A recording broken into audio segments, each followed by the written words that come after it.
Hey, good evening. How the heck is everyone? It's good to see you, and it's good to be seen by you. It's Monday, and this is where I would play the Monday Night Football music triumphantly, but you know what? I don't want to get sued. How the heck are you guys? It's good to see you. Seriously, though, it's wonderful to see everybody, and I hope you're well.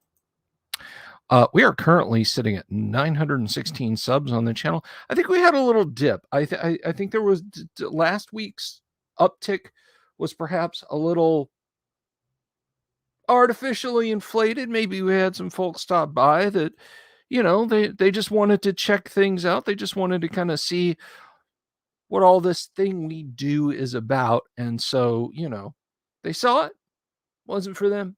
They moved on. But you know what? That is okay. We don't get upset about folks who make a conscientious decision to move on and do other things. That's just fine. But I'm doing okay. I'm doing swell. And I hope you guys are too. I had hello Winter Wolf, good to see you. I had a pretty good weekend. I went and I sold Girl Scout cookies, which was oodles of fun. My daughter was feeling unwell, so I sold the cookies, but I still had fun. There were some girls at the booth, and I was basically there as grunt work to move stuff around. By the way, I do want to take a moment to mention, first of all, there's just a couple of weeks of Girl Scout cookies sales left. Second of all,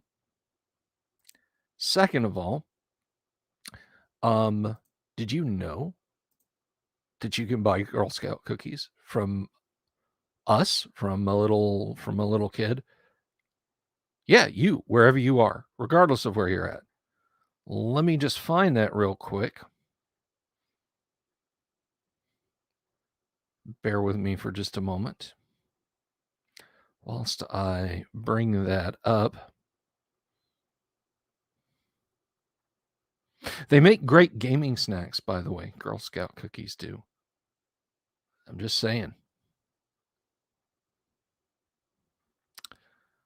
So let me see if I can find the link here, and I will share it with you guys right now on the chat.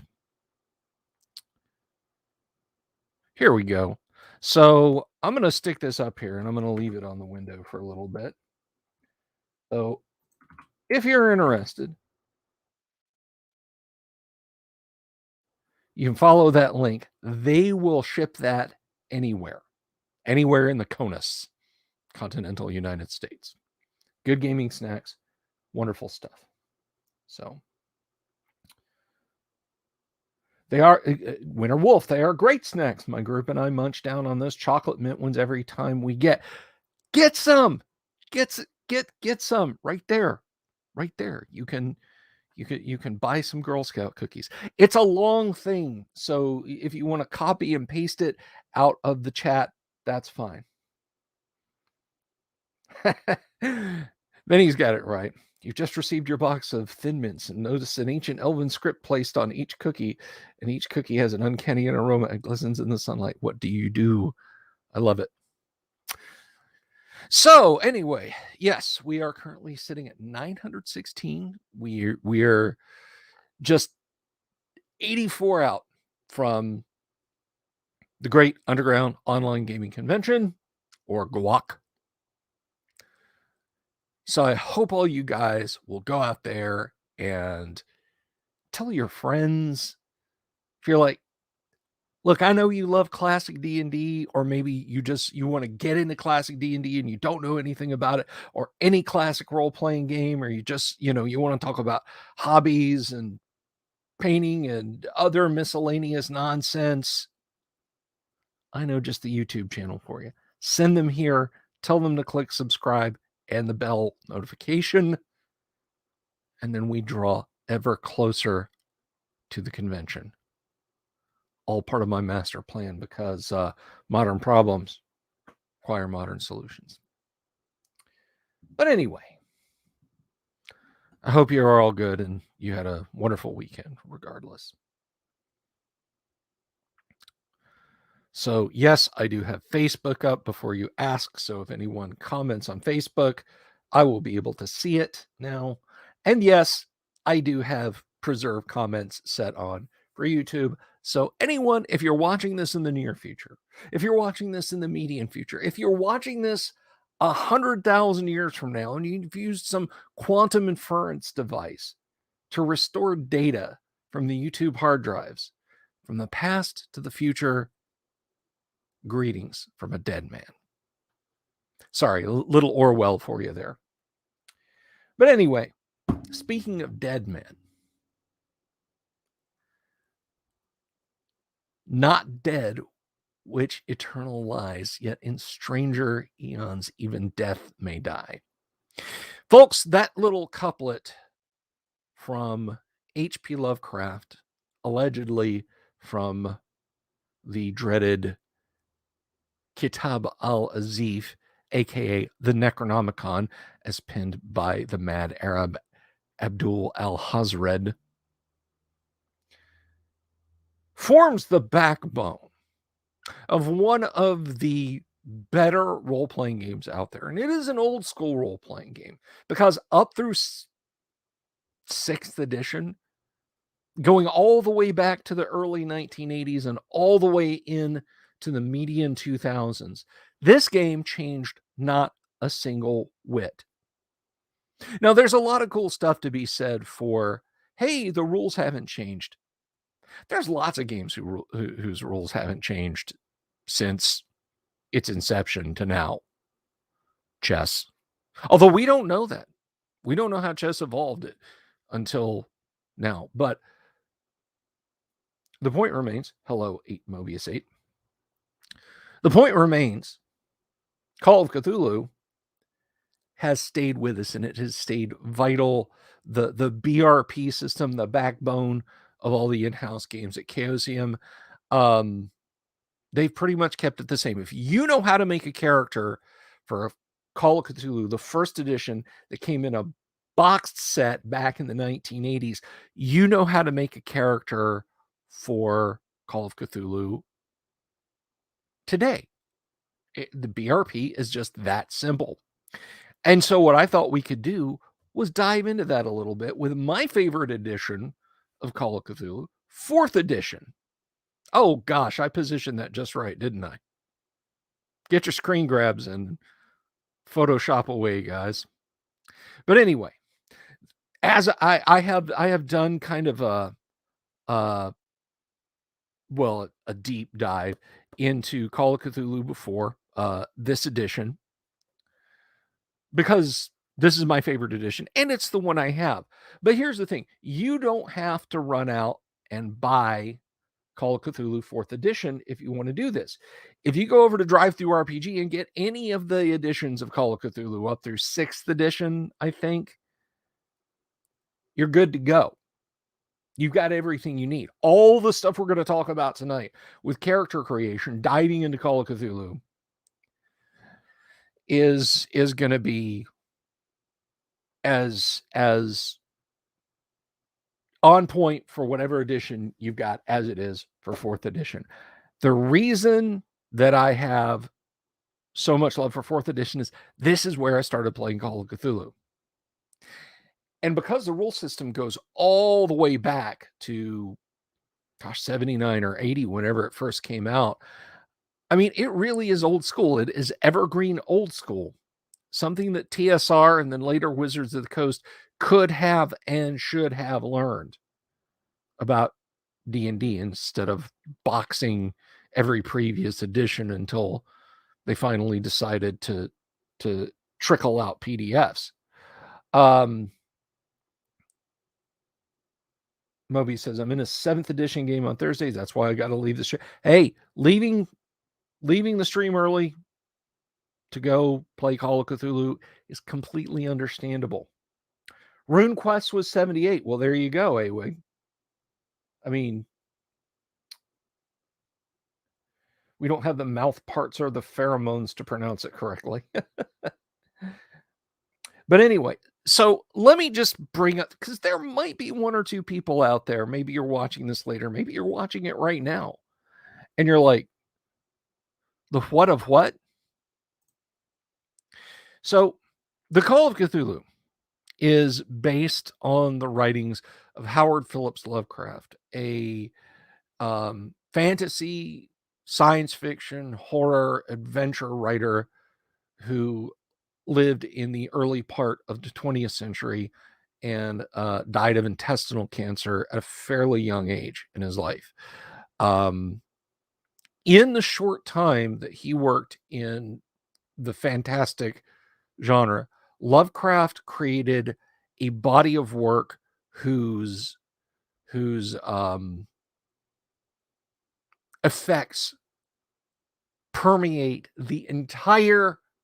fabric, the entire fabric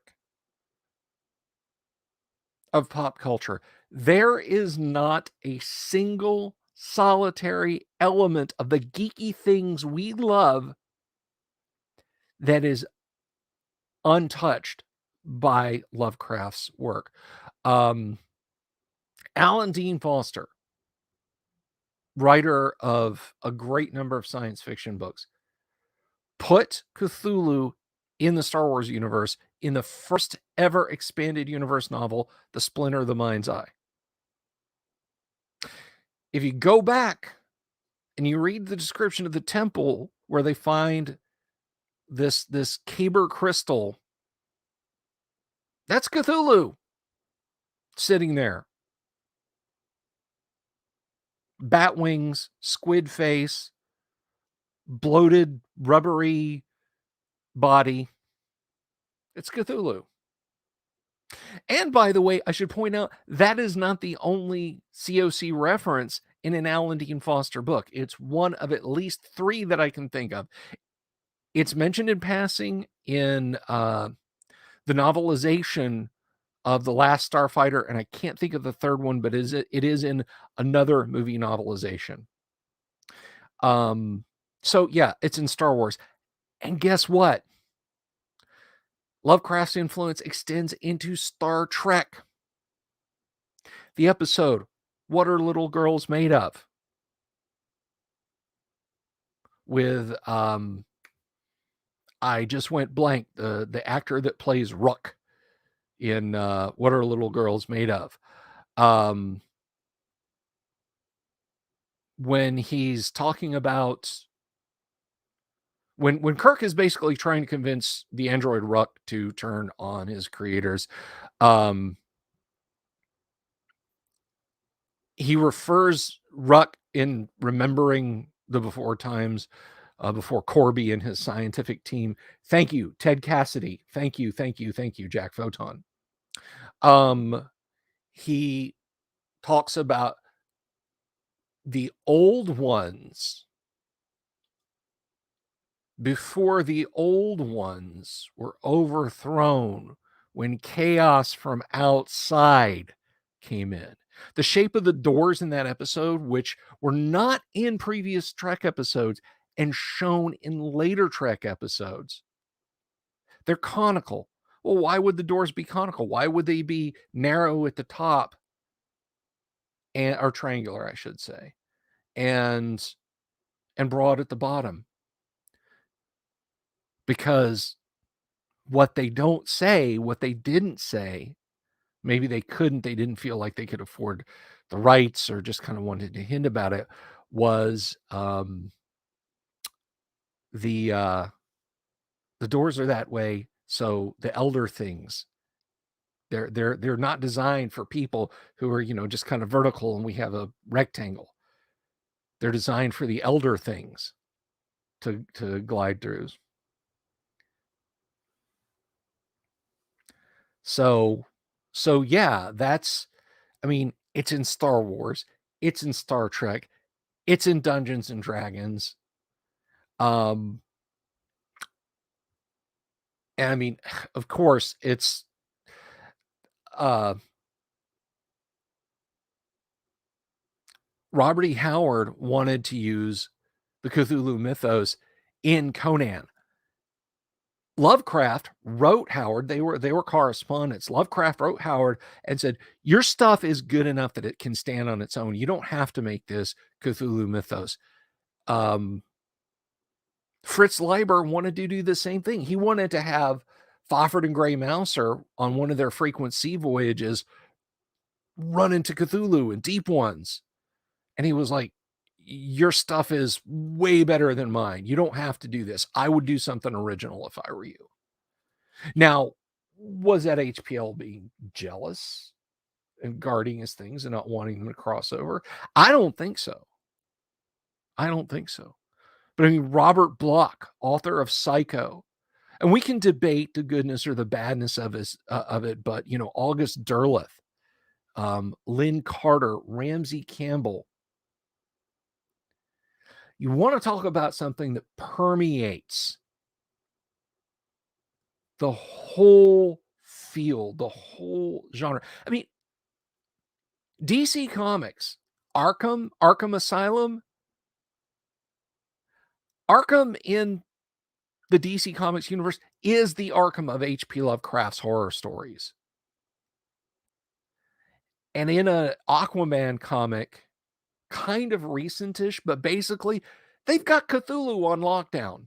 Aquaman's race has Cthulhu on lockdown. That's why he hasn't risen up. That's why, even though it seems like the world is going crazy, Aquaman and company have got Cthulhu on lockdown. So all you people who talk about Aquaman and, you know, lol, he's a pussy and, you know, what any crimes are being committed against fish, I guess he's good. No. They've got Cthulhu shut up. They keep an eye and stop Cthulhu from breaking out. I don't know if Marvel ever did anything with it. But I mean, there it is in superhero comics. Hey, there are Marvel DC crossovers frequently. Well, somewhat frequently. So you could make the case that, yeah, it does touch the Marvel universe. And it even shows up in like kids' cartoons. You know, it's kind of a joke. Was it Freakazoid has a Cthulhu like being in it? Granted, he's person sized, you know, more of a star spawn of Cthulhu than Cthulhu himself. But Vinny says, if you want to revisit HPL's novels, Horror Babble has a live recording of each book. You can find the channel on YouTube. Cool. Good to know. There was a recent horror movie where when the producers realized that they weren't going to get a sequel, they altered the ending slightly. So it was Cthulhu at the ending of it. Basically, it's kind of the Abyss / Deep Star 6, / Leviathan kind of story, you know, underwater research base, things start to go awry type story. But the thing that causes things to go awry is Cthulhu is rising up and other horribleness. So, you know, and I mean, the Necronomicon. I mean, come on. The Necronomicon. Iconic, what do they call it? False document. And in case you're wondering what that is, the false document is a great writer's tool where you refer in your written your written stories, you refer back to a thing that you claim is historical but doesn't in actuality exist. You know, like you might have, like, it's not even related to Cthulhu. Maybe you've got Air Force officers talking about, you know, of course you remember the Pentagon report from 1969, you know, the well-researched study on bomber crews and blah, blah, blah, blah. And, you know, they'll recite chapter and verse, and maybe even the author will get into it and put like asterisk, you know, like asterisk, and then you go down to the bottom of the page and it's like USAF 1969 report on B-52 crew fatigue. You know, well, Lovecraft, he didn't invent the false document, but damn if he didn't create a great one. And people used to natter him about, oh, you should really write a Necronomicon. By the way, those Necronomicons you see in the like alternate religion sections and people that say, well, I've got a Necronomicon, you know, man, it's pretty heady. They're garbage. They're all garbage. There is no Necronomicon.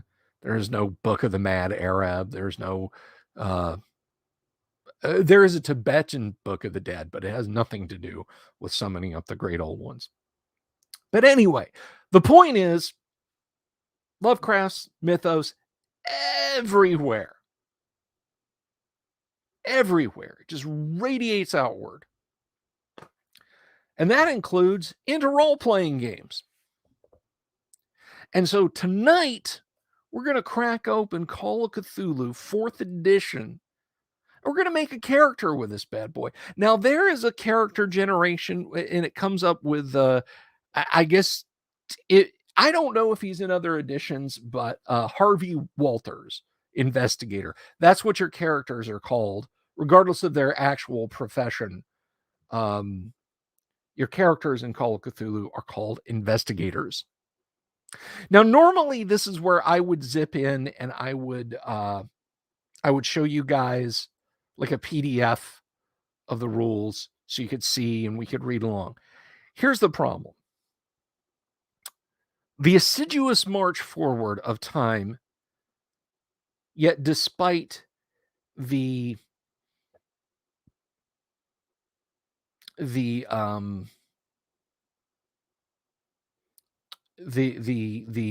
fact that the rules have stayed sealed in amber means that previous editions have been discarded as new editions have come forward. The rules haven't changed. The fluff hasn't really changed that much. But unfortunately, 4th edition, I was like, I'll get 4th edition in PDF form and I'll put it on the screen there for the audience to look at while we create a character. Well, there is no PDF for 4th edition. I even went to suspect places looking for a 4th edition PDF, and guys, it's just not out there. But the good news is there are editions out there. You can't, and like if my raving about how much I love 4th edition has made you want to buy 4th edition, you can still find it for 40 or 50 bucks a copy, which is about standard for a role-playing game book these days. Winter Wolf. I even have 2 Cthulhu plushies sitting on my bookshelf. Ha ha. Ha ha.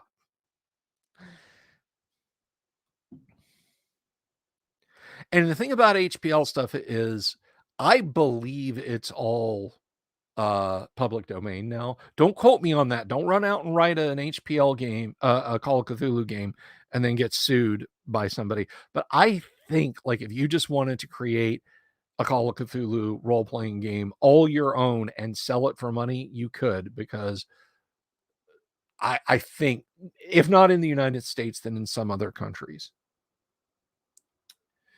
Lord Corion says, my favorite is the narcotic manuscripts, because I always thought the Yith were terrifying because you could understand their motive to survive. You know, it's funny. Some people really dislike Ward's presentation of certain of the Cthulhu deities in Deities and Demigods, the unexpurgated version. But I'll tell you this, the great race of Yith being lawful neutral and the only lawful and neutral beings in that entire pantheon, everything else is chaotic evil. Except for the elder things. I think the elder things are lawful evil. So they're not the only lawful thing. They're not the only lawful things, but they're the closest to good.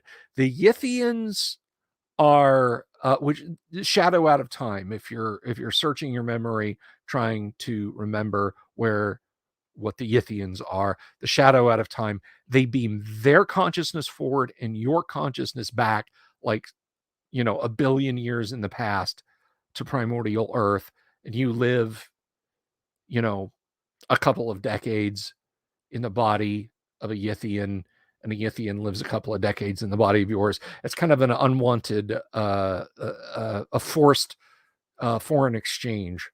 And it doesn't get much more foreign than that. But the Yithians, at the very least, didn't want to just consume and destroy humanity. We were just kind of a shelf where they could set things for a while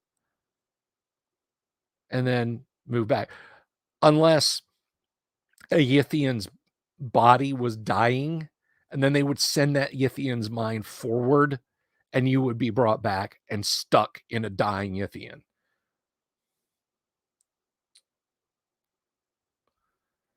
Shadow Out of Time is a great book. Shadow Out of Tim is a great album by the Darkest of the Hillside Thickets. Ah, yes. Just as we fans of AD&D have the Bards of Greyhawk, diehard Call of Cthulhu fans have the Darkest of the Hillside Thickets. Or thickets, as I have heard them just referred to flatly. They're just thickets. But anyway, so yeah, the elder things are. Well, I won't profess to say that they're not evil. Well, no, they're not evil, but they're also not harmful. Like if it's convenient for them to mentally abduct you and pull you back 60 million years, 100 million years, 300 million years to whenever they want your brain to conversate with them for 20 or 30 years. Because what's that to them? I mean, they live hundreds of thousands of years and they migrate their minds forward and just don't care. But they're also not like, like Cthulhu, Shub-Niggurath, those creatures who are just like, yeah, we're going to fry some humans today. Chris says, H.P. Lovecraft, the only author who, when you're reading him, isn't scary at all.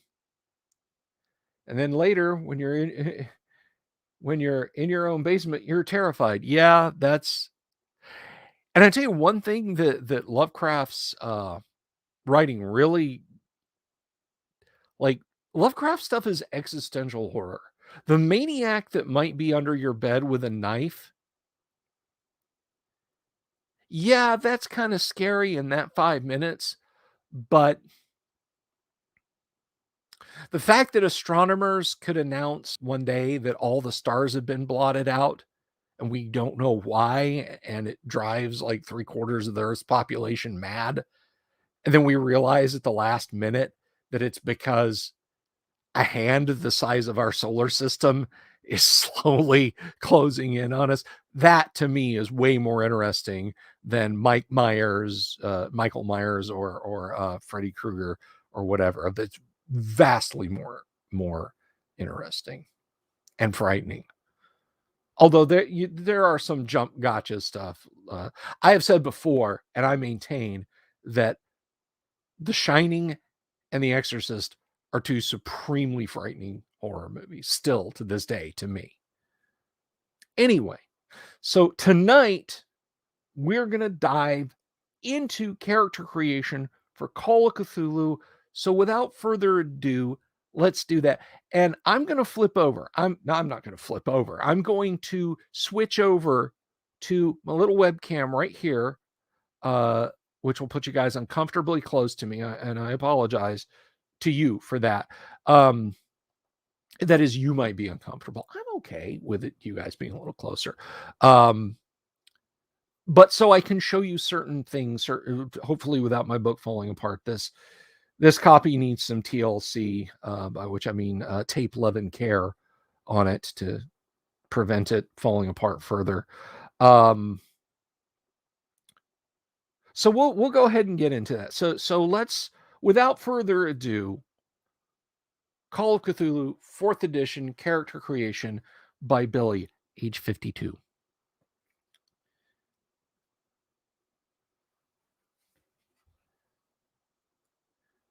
So we go then to page 11, creating the investigator.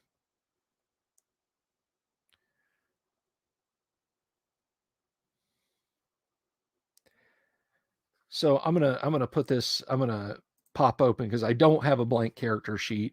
There are apps that let you create Call of Cthulhu characters, by the way, if you look them up. I think one is called Bikahi, but it might be so old you have to run it in a virtual machine. I would be willing to bet there's web apps and everything else. So we have some basic stats. They're very D&D like. We have strength, constitution, size, intelligence, power, dexterity, appearance, education, and most important of all, sanity. Now, this is down the line. This would appeal to Kyle to absolutely no end. So we're going to start with strength, 3d6 down the line. So for strength, we have an 8.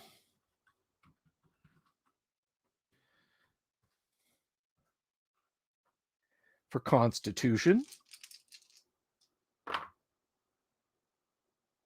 we have a 12.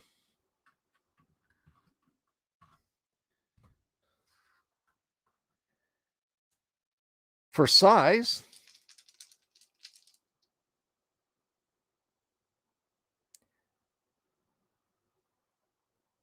have we got? No, we haven't got. So size is actually 2d6 plus 6.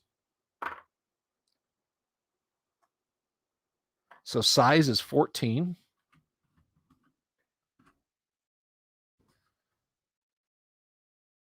Oh, I was going to bring the camera in, wasn't I? My apologies. Let's just click that over here. All right. And here we're 4th edition. 4th edition and autofocus. So let's get back to it.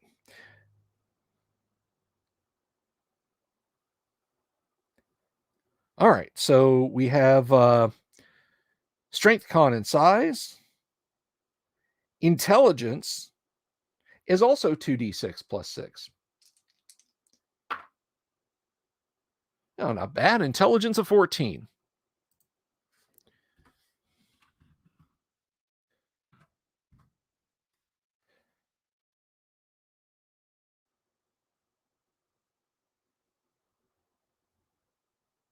Yeah. Jack is the master of remaking books. Maybe we could work a deal one day, and you could rebuild this one for me. Huh? Let's see. Where are we? Oh, yes. So we have intelligence, power. Power is interesting. Power is magic points, and you don't just get them back. You don't get to lie down in a dry cave with a couple of fighters guarding you and get your power back. Sacrificing power is a dangerous thing. Not bad on power, 14.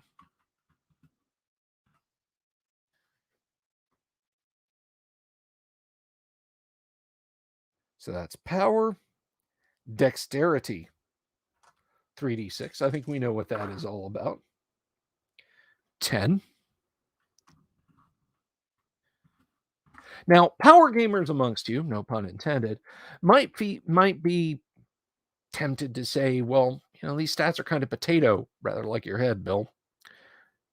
What's with these stats? Two things are going to happen in Call of Cthulhu, folks. Two things are going to happen. You're either not going to live long enough for it to matter, or you're going to find out that just because you can, deadlift more than Bookie McGee over here, that doesn't make you the best character in a Call of Cthulhu game. Every Call of Cthulhu character who survives for a long time has spot hidden and library use as their big high skills. Trust me on that one. All right, so where were we? We were at Dex. So what's after Dex? Appearance. How do we look? Meh. Our appearance is 7. Bug-eyed. Maybe the Innsmouth look. All right.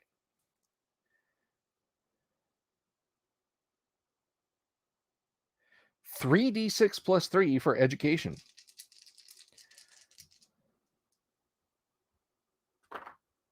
And use machine gun, yes. Not bad on education. 13. Now, we have another stat. Sanity. We don't roll sanity. Don't all COC characters die or go insane? Yes and no. If your keeper, that is the Call of Cthulhu Dungeon Master equivalent, is running more of a pulp adventure kind of thing, think like Indiana Jones is a good example. Then they might survive over the course of many different adventures before being gobbled up, or they've lost enough sanity that they're not insane yet, but they decide, hey, I'm out of here. But you don't run into the 20th level Call of Cthulhu investigator. No. So I think all of these stats are self-evident. Strength is strength, constitution, of course. Size, it's height and weight into one figure. I mean, we have we have a strength of 8, but we're pretty good size. How about the players? Yeah, on a long enough timeline, it would, yes, they're all dead or insane.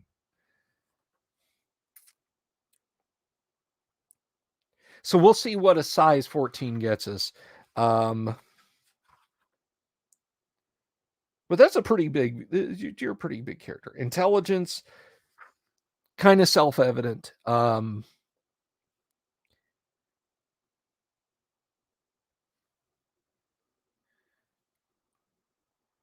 Now power, this one merits a little bit of discussion. I'm glad at least one of my studio lights is working.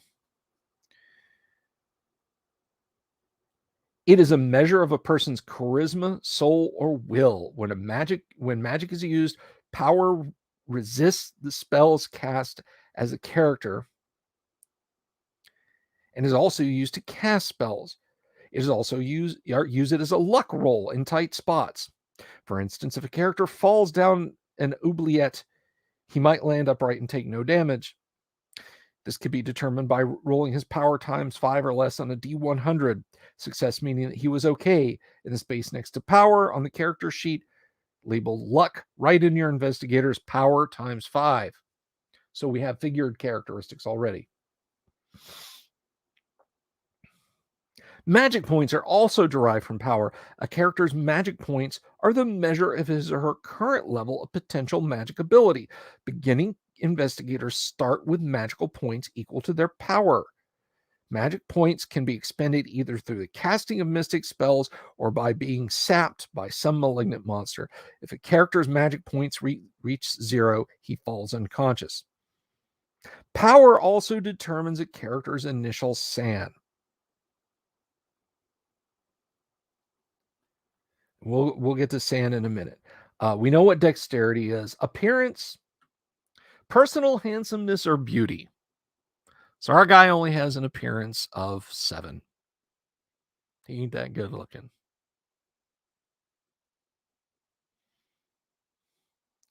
Education, roughly the time that the character spent effectively studying before entering the game world. So education of 13 years. So high school, maybe a trade school and some college for my guy. By the way, I'm going to borrow my long-running, yes, I had a long-running Call of Cthulhu investigator named Clint Dalton. So this is Clint Dalton II. He's 132nd deep one. Oh my gosh. SAN is sanity. Every character has a measure of his or her sanity, expressed as a number between 1 and 99. A sanity of 99 represents an exceptionally strong mind capable of absorbing strong shocks to the intellect without incurring permanent damage. A factor of 0.1 indicates an excessively fragile mind, which any shock could drive into permanent madness. The maximum possible SAN equals 99 minus the character's Cthulhu mythos percentage. Character's initial SAN is equal to his luck roll, power times 5. So our power is 14. So let's see, 14 times. So San is 70? Yes, 70. So our San is 70. Not bad. Not bad. I've had characters start with really high Sans, like Sans in the upper 80s. So other characteristics.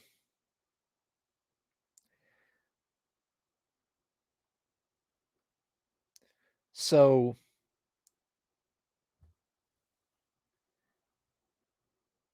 all beings have a characteristic known as the damage bonus. Larger, stronger creatures can do more physical damage than their lesser brethren.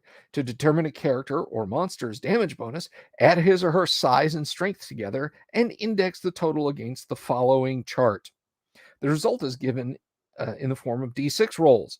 The number of dice listed is added to all the character's blows in melee combat, whether using natural weapons such as fists or man made weapons such as axes or clubs. If a character physically throws an object, he may add half of his damage bonus to the damage done by the object thrown. For example, a monster with a 2d6 damage bonus that threw an object would add plus 2d3 to the damage the object did. An investigator's damage bonus is written in the appropriate box on the character sheet. Well, we don't have a character sheet, we have Notepad, so we're going to move forward. The Viking hat knows how to die properly in Call of Cthulhu. Raymond Chandler punched Nyarlathotep in the mug. He died, of course, but at least he went down swinging. I think Nyarlathotep would have at least respected that. So here's our damage bonus table, guys. I'm going to try not to destroy my book in showing you this. Good night.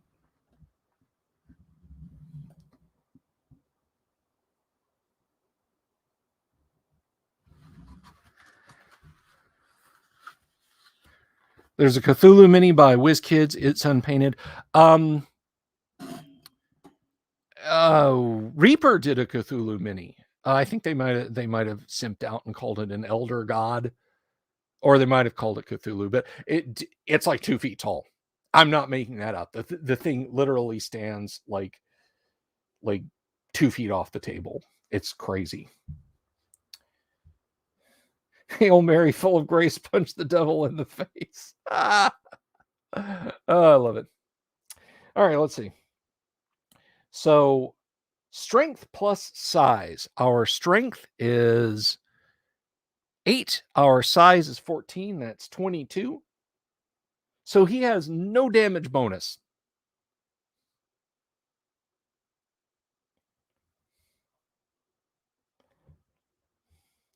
So now we choose working for a living, and there's my light.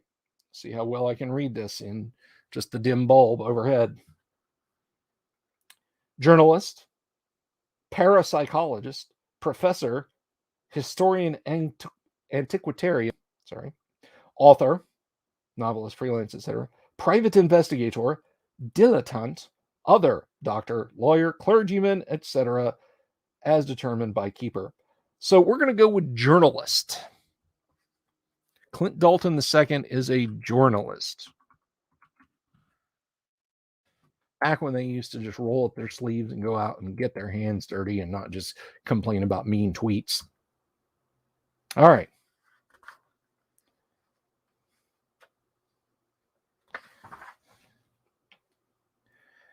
So as a journalist, we get the following skills to start. We get debate, fast talk, oratory, psychology, read, write English. Not a given back in the 1920s or 30s, by the way. We didn't get the holistic educational thing going until a little bit later, anyway.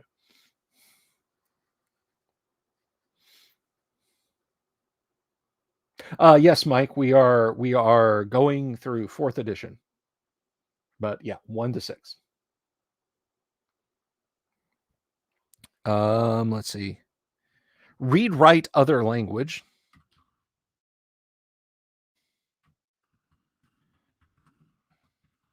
And we're just going to go ahead and make that French. Speak other language also.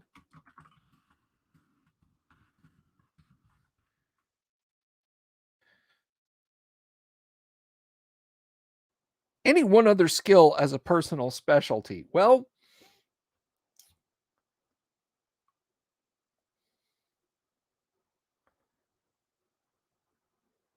I think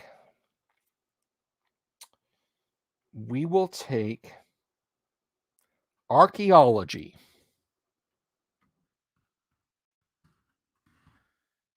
as our other skill.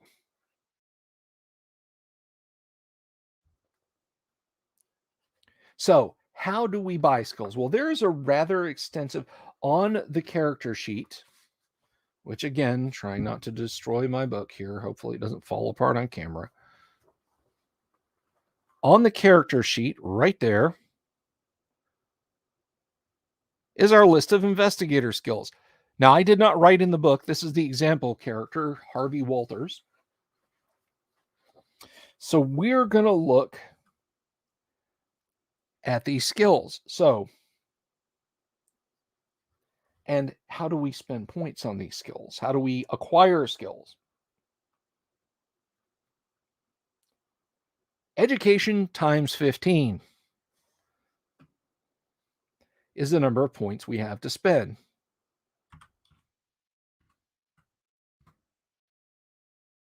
And let's 15 times 15. Oh, not 123 times 15. I have 1,845 points. I have 195 points to spend on skills.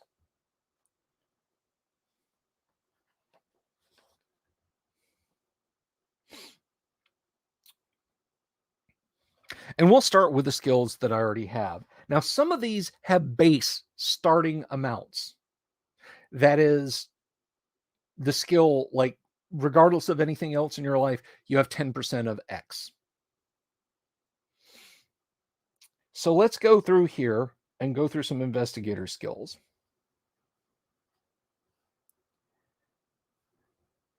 So we have debate. Starts at 10. Let's spend 40. Let's make debate 50.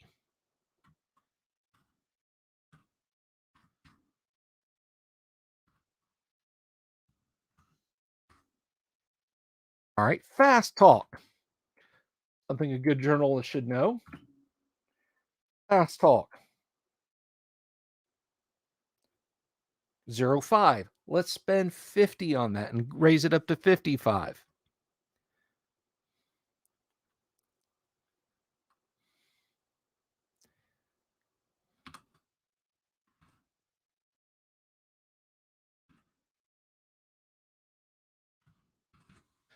All right. Oratory.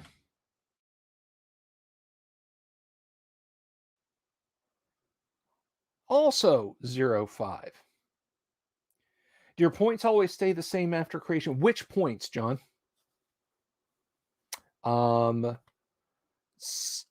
Sanity will drop. You're going to see horrible stuff. And it's not even necessarily mind blowing. You know, I opened this book bound in leather skin and lost 10 sanity and mumbled the arcane words in, and then something horrible appeared and I lost, 3d10 sanity. Sanity loss can be as simple as seeing something very traumatic, like somebody's gunned down in front of you and your character is just not used to that.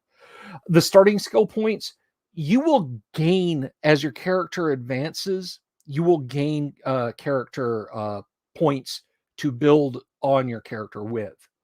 So these will go up. As you, there are times when you can suffer a sanity loss, but it benefits your Cthulhu mythos. You can actually gain occult or Cthulhu mythos loss points through the loss of sanity. I wonder how many Indiana Jones characters were used throughout the game. Probably a bunch. Probably a bunch. I'll tell you guys a funny story here in just a second about that. So occult starts out at 5. I'm sorry, oratory starts out at 5. My eyes kind of hopped up a little bit there. Oratory will make 20. So oratory is 5.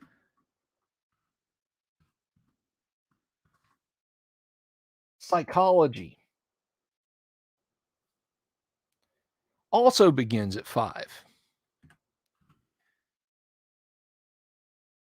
You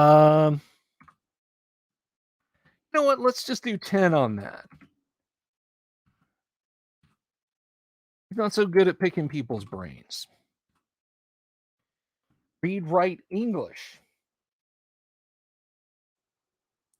Education times 5. Well, his education is 13. So let's see. So read, write, English, 65. Read, write, other language. Mythos also works inversely with sanity. For example, if you have 32 mythos, then you can't have more than 68% sanity. You have just seen too much. There is one solitary exception to that. One solitary exception to that I will tell you about. And it is a Mary Sue NPC. There is a Cthulhu by Gaslight module where your party meets and interacts with Sherlock Holmes. And in that module, it stats out Sherlock Holmes. Sherlock Holmes has a 99 sanity and like a really high mythos knowledge too. Now there's a way to keep your mythos knowledge and get your sanity back up, but it involves your character going through, at the very least, therapy. You'll basically go to an insane asylum and go through therapy, which in the 1930s is a very risky and iffy prospect. It should not be viewed as, hey, I want to gain lots of knowledge about the mythos, so I'm just going to learn it all because I can go into an asylum. Yeah, it's not the Arrowhead treatment center they're sending you to. You're getting wrapped up in a straitjacket and put in a hospital, and if you're lucky, a major city like Boston or New York or Chicago, and treated. Sherlock used opium. Very true. You do gain sanity for killing mythos, and sometimes, depending on the adventure, like if you find a pedestrian copy of the Call of Cthulhu, like, just one of those that was hand copied and circulates around and is full of inaccuracies and that sort of thing, but it's still enough to damage your sanity. Like, at the end of the adventure, if the players have destroyed this copy of Call of Cthulhu or of the Necronomicon, everyone gains 1d3 san from knowing that vile book has been wiped out. Not the probes. Bzz, bzz, bzz. All right, so where were we? Read, write French. We're going to give that at 30%. That's costly. Speak other language, French. We're going to give that at 15%. And archaeology starts at 0. So we're going to, well, let me see what's all this costing us. So we got 195 character points here. So let's see. Minus 40, minus 50.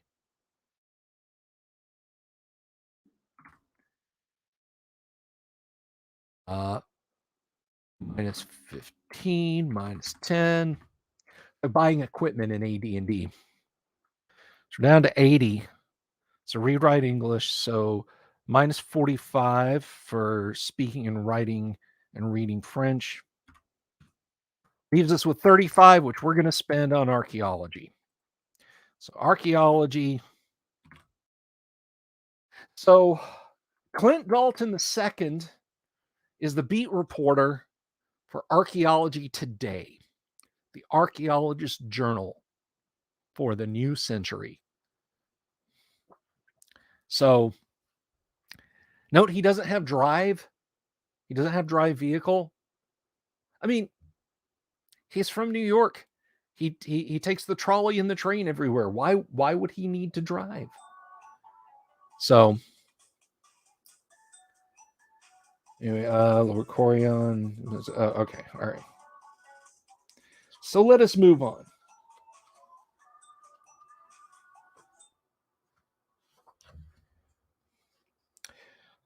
All right.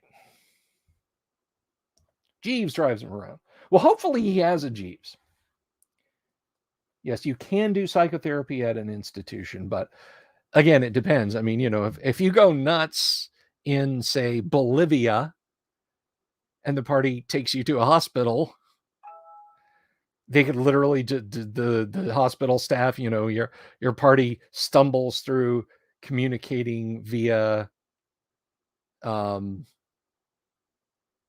their broken Spanish, and yeah, they basically put you in a straitjacket, tie you up, and stick you in a room somewhere.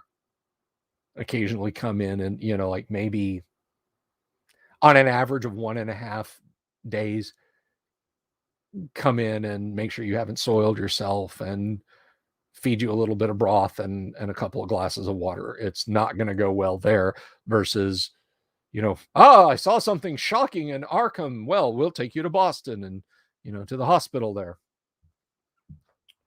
All right. So we have a small gaggle of skills: debate, fast talk, oratory, psychology, read, write English, read, write French, speak French, and archaeology.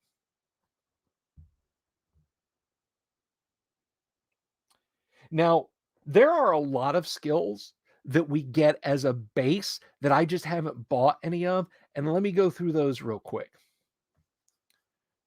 So, bargain, we have at 5. Camouflage at 25. Climb at 40. Credit rating 15. Debate, did I do? No, I already did debate, yes.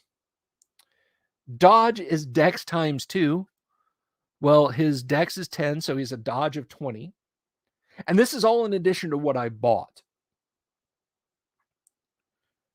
Drive automobile of 20. I was just kidding when I said he couldn't drive an automobile. Electrical repair of 10.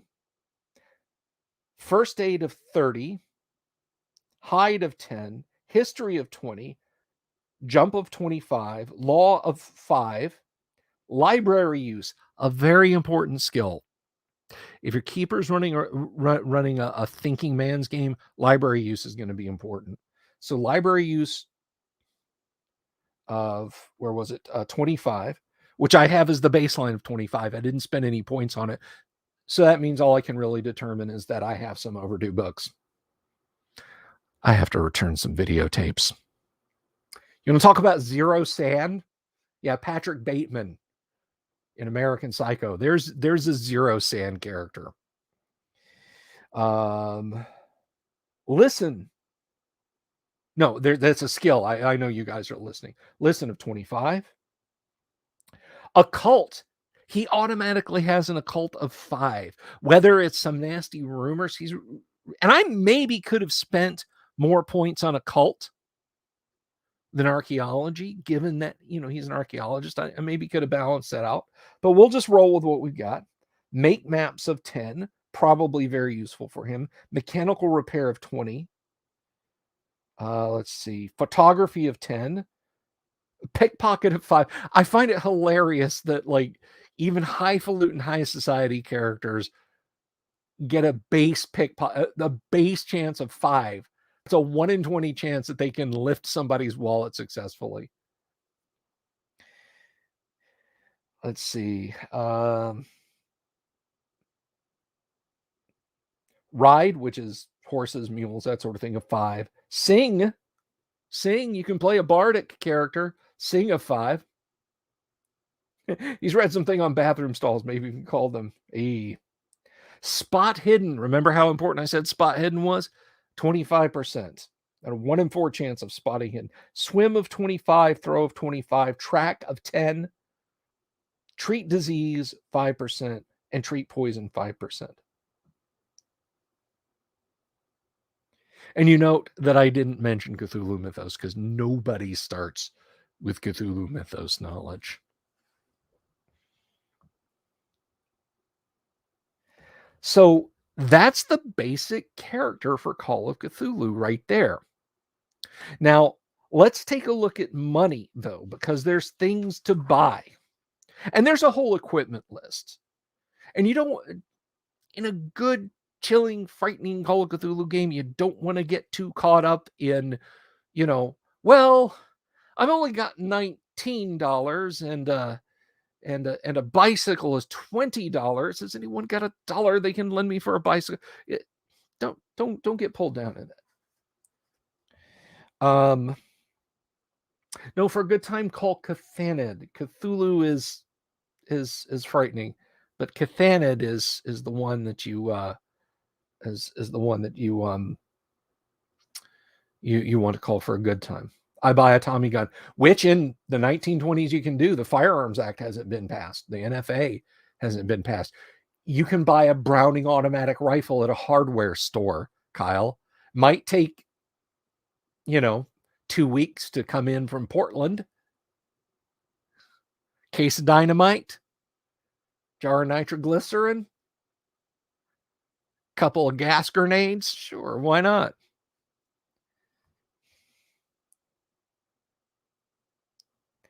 All right, so money. Money, money, money, money, money. Yep, just got to call it in on the next train.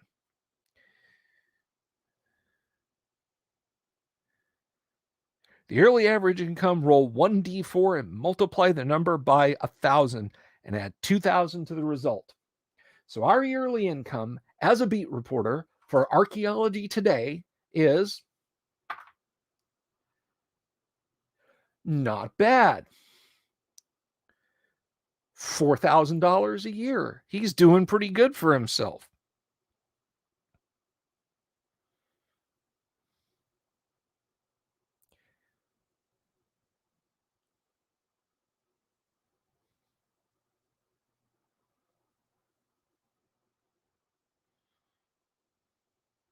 So that is that's pretty good money.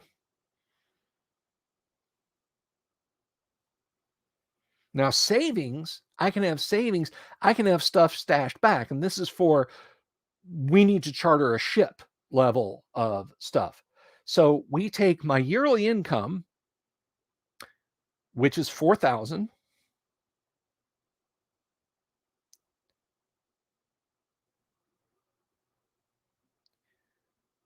and then 400 times my int of 14.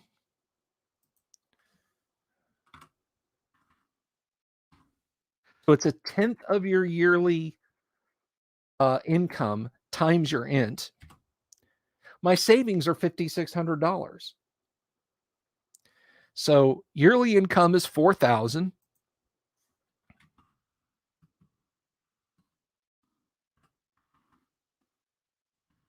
And my current life savings is 5,600, which is a pretty goodly amount of money for a character to have.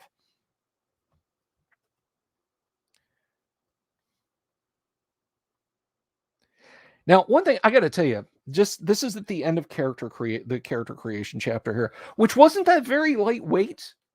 That was no more complicated than making a fighter in AD&D. But I always thought this guy looked like Johnny Cash. Can you guys see that? Always looked like Johnny Cash to me. I know it's not, but it always did. Anyway.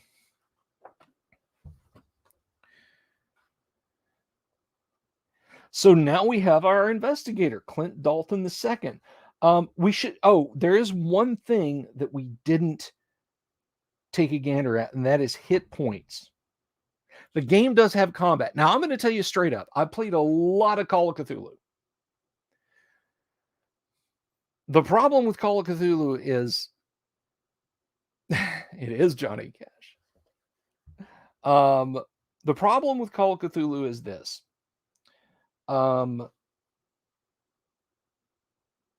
the modern role player, the average role player, wants to get into, they want an object, a target that they can at the very least fight against, even if they're going to lose. I mean, there's cultists, there's cops who've been twisted, they're tools of a cult, which I guess would make them a cultist. There's cult leaders, there's very low level monsters, the deep ones are kind of defeatable with then modern weapons. Your stick of dynamite, your jar of nitroglycerin, your Tommy gun, your bar.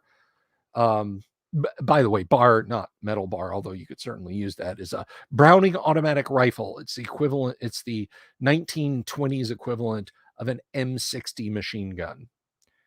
Takes a big magazine, removable magazine full of 30 caliber ammo, and you can just go ham on somebody with it. But who else but someone who's encountered the mythos would say, I hurt myself today, or I see a darkness. But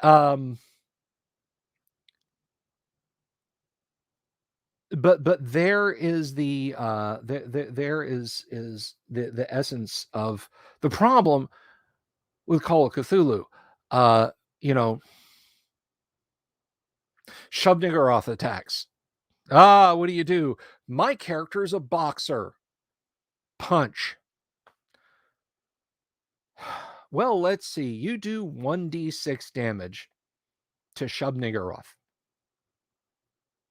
Splitch. And that's it. It doesn't matter. But the thing about it is they didn't really scale well. So, like, you can plug somebody with a 45 in Call of Cthulhu, and they might only take a point of damage. That is my sole gripe. And to be fair, to be 100% fair, to give Call of Cthulhu its due, that's, if you want to have firearms in AD&D, you kind of run into exactly the same problem. I mean, a Gatling gun. Think about how lethal even a hand crank Gatling gun is portrayed as being, and indeed were. How lethal they were, particularly with packed formations of infantry running forward for a bayonet charge. Yeah, and your foes might have single shot rifles or lever action semi-automatic, single action revolvers, that sort of thing. Well, in AD&D, a Gatling gun does 3 to 18 points of damage. Scary to a bunch of 1 to 7 hit point men at arms, but against against a high level fighter, just I think a mountain howitzer is 8 to 24 or something, or 8 to 32 or something like that. Again, a moderate level fighter taking that in grape shot in AD&D is just, they're going to go over and kill the guy who used the blasting fire on him. And Call of Cthulhu, unfortunately, has a very similar problem. But as I was telling John David earlier, as your skills go up and as you get melee and ranged and armed melee get better, the lethality gets better. But initially, at least, if you're fighting a bunch of chochos in a temple in forgotten, accursed, haunted Siberia, everybody's basically going to be poking each other with hat pins, is what it's going to come down to. And then you get to matters of like, I'm gonna switch the camera out because I think we're done looking at the book for now, because we've got a pretty strong character here. Let's see. There we are. Do armies use pack formation when fireball exists? I guess it depends on your perspective. I think by and large, even in AD&D, the supposition is that someone who is a magic user is probably not going to participate in some minor dispute over a border, because you just kind of lead to escalation. It's like, oh, you brought a magic user who can cast fireball. I'm bringing a magic user who can cast ice storm, and it just kind of goes back and forth like nuclear escalation. Nuclear escalation. So what you wind up with in Call of Cthulhu, like I said, is hat pin fights. You're just pricking each other for a little bit of damage. So Call of Cthulhu, at least for modern shootouts, doesn't do so well. Now, let me ask you guys something, and I want everybody in the chat, whether you leave a comment on the YouTube video or you engage over here in the chat. Do you guys want to see Clint Dalton II do some adventuring? Do you guys, like, maybe next Monday evening or next Wednesday evening, do you guys want to see an exemplar adventure in Call of Cthulhu? Because we've created the character, and there is a solo adventure in here. I could run as the keeper for you guys. Is that something you guys would like to see? Magic users given advantage in the BECMI War Machine. Well, I mean, they do in AD&D as well. I'm just saying that, not every kingdom is going to do that. So Lord Corion wants to see some Sand Loss. Dungeon Minister wants to see some Sand Loss. Chris wants to see some Sand Loss. So what I'm hearing out of the audience there, anyone else? John David, Mike, Kyle, next Wednesday night, do you guys want to see a little, let's actually play this character, let's run this character? Awig's all about it. Yeah, so then that's what we'll do Wednesday night. Well, that's this coming to, well, yeah, heck yeah. This, I mean, Sand Loss is always a good thing. I would press on, but I've actually got my AD&D game starts at 10 o'clock Eastern, which does not stream. That's a private game. And then tomorrow night, Kyle is on. And then Wednesday night is free. So to be fair, tomorrow night is also live stream AD&D. So if you're one of my AD&D players and you're listening and you're like, he didn't mention us, it's okay. It's okay. We're still playing. So tomorrow night, we're having a live stream AD&D game. And then Wednesday night, we'll live stream some Call of Cthulhu Let's Play. Now we have a character.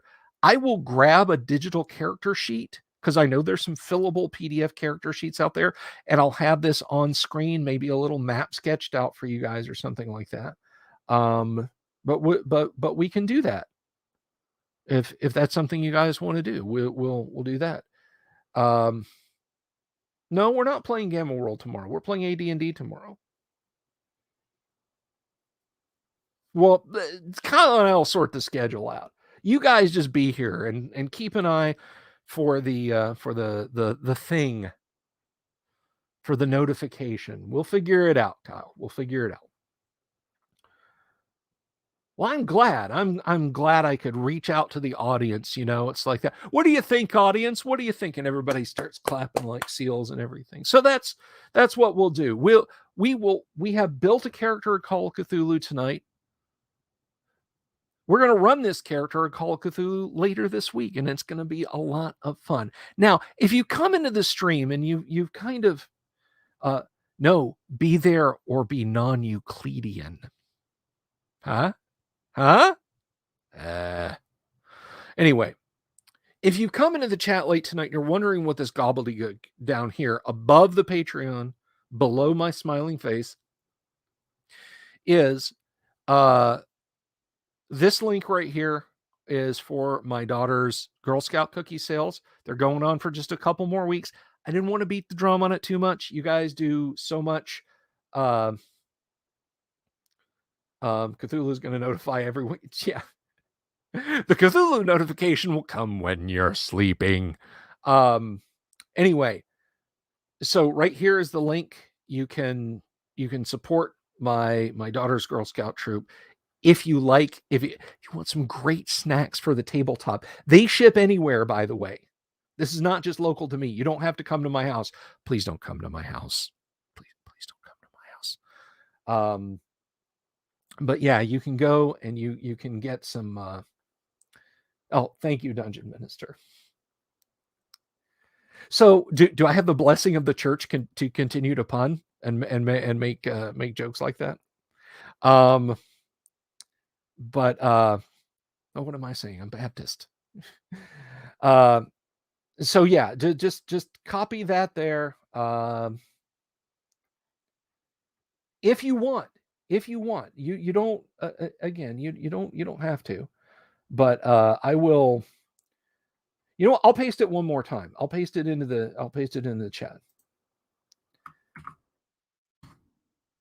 So if you want to have some cookies drop shipped to you, you can. Also, you can see I still got the Patreon going. That's still a happening thing. Go and pun no more. I shall. So big thanks to everybody who's supporting us on Patreon. And because it's that time, I would like to give a shout out to all of those folks. That is Digital Discord, Joshua Garlock, Lord Corion, Ricky Maru, 8 Mobius 8, Kevin Reynolds, Joseph Lucas, Doomsword Deathmaster, Mark Simpson, Damian X247, James F. Keck, William Smith, Dungeon Minister, and Manny Wall. Thank you guys so much for supporting the show via Patreon. And let me just emphasize something, guys. I know I come on here and I talk about Patreon, and now I'm talking about, buy some Girl Scout cookies. Guys, listen to me. I love each and every one of you, and I love your support. And I thank you from the bottom of my heart for everything. Whether you just watch, whether you just drive by and watch. Like, I'm not even subbed to your channel. I would like it if you would sub to the channel. That would be nice. But if you're watching and you're getting the word out there and you're helping the con maybe happen, guys, that's great. That is great. And I thank you so much for it. For everything you guys do. You're all awesome. And I try to do awesome things for you guys too. I really do. I mean, I've gotten 916 of your butts in seats so far. And hey, I mean, if we stonewall at this and another, I don't know, some period of time goes by, who knows? But we'll see. Do I have a P.O. box? Jack Photon, I do not. However, are you on the Discord, Jack? I think you are on the Discord. I'm almost certain you're on the Discord. But PM me if you're not on the Discord. Let me put that up too. Let me put the Discord link. I'm going to put this up here. Edit the invite link. Okay. So if you're not on the Discord, come join us on the Discord. There's the link. We have a lot of fun. We talk about show ideas. We watch people take Kyle way too seriously. We share memes. We have a lot of fun. So if you're not on the Discord, come join us on the Discord. So you can hit me there. I don't have a PO box yet. Join the Discord for Polearm memes at 3 a.m. Absolutely. And Joust. I have yet to find anyone willing to joust against me again. So you varlets who would tilt at the list and challenge me, Bill Sylvie, the Dungeon Delver, to a joust, meet me on the field of honor in the Discord over yonder. Jack, you can private message me on YouTube, of course. I mean, I know you've got a YouTube channel. Hey, everybody, Jack Photon has a YouTube channel. But you can, of course, private message me there too. So that about does it for me. I got my AD&D game. I got to get rolling here in a little bit, and I want to get a cold drink before that. Thanks, guys. Thanks for everything. Thanks for having fun tonight. And I haven't done this in a while, so I'm gonna run through the list. Let's see. Just going to run through the list of everybody. Thank you, Vincent, Nota Bartolo. Thank you, Lord Corion. Thank you, Winterwolf. Thank you, 8 Mobius. Thank you, Awig. Thank you, Jack Photon. Thank you, Chris. Thank you, Dungeon Minister. Thank you, of course, Kyle.